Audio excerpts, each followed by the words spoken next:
I was a pretty good math student as a kid and thought for a while that I'd study math. But then I had an English teacher who turned me on to some poets that did the same thing that the math was doing for me. Poetry became a vehicle to not only create problems, but to try to solve them. Robert Creeley was a big influence, Carlos Williams. I got turned on to all the other beats at the Black Mountain School. Frank O'Hara was really interesting to me. What's beautiful to me about poetry is that it's just words. With words you can construct beautiful things.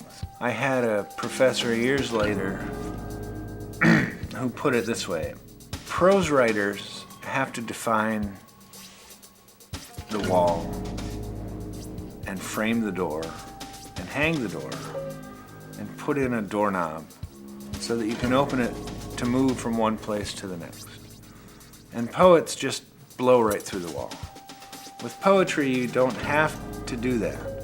You can just move from one space to the next. But there is a craft, and what Jim Dodge was talking about was the ability of poetry to really accelerate the process of moving from one space to the next. Pretty early on in my work, I became convinced that poetry at its best is an oral art. It is best transferred in real time, orally, in a spoken word environment. This is called patterns of recognition. Days left me breathless, no time to reflect, the house empty on a holiday. Between urges to busy myself with nonsense, I look around to make sense. The drapes are full and the windows marked with heavy rain. Clouds come and go. My kids intermittently rain and turn into perfect light. Morning rolls into night. I can't help. No matter when or how often I call my mechanic, he is always too busy to talk about my problems. And maybe it isn't the car anyway. My best friend lives 80 miles away and I haven't seen him in a year because I'm daunted by the drive. And it's not because the car's in bad shape or I couldn't navigate the maps and schedules to get there. It's more the idea of going, the inertia I have to overcome just walking through the door. And then there's my baggage. I pack too many things into my case. I try to be prepared for anything. I have with me whatever I might need at any given moment. My friend Russell used to tell me this is a fairly serious condition, one I might think of talking about to someone like him. I say, I'm talking to you, and he tells me, yeah, but he's not charging me, so it's not the same thing. And I check my bag often. I make sure what I put in it earlier is still there. All that shit heaped on itself, it's really a mess. Most of it's stuff I look at rarely, or even more rarely, take out and use.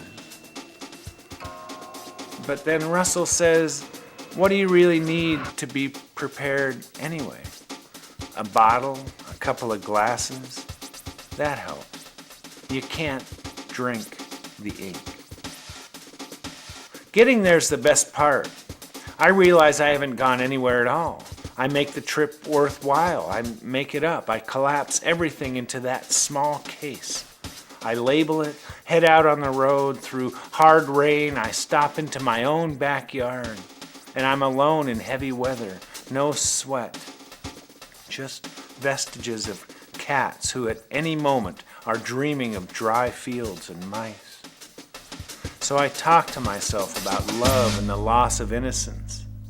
I ask after Phoebe, and I finger this piano that I remember.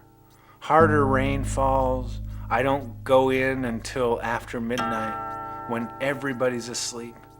The dog's wet, the arguments have stopped, and the time is spaced enough to drift in the wood smoke. All day I have, and then all day I haven't. We done now?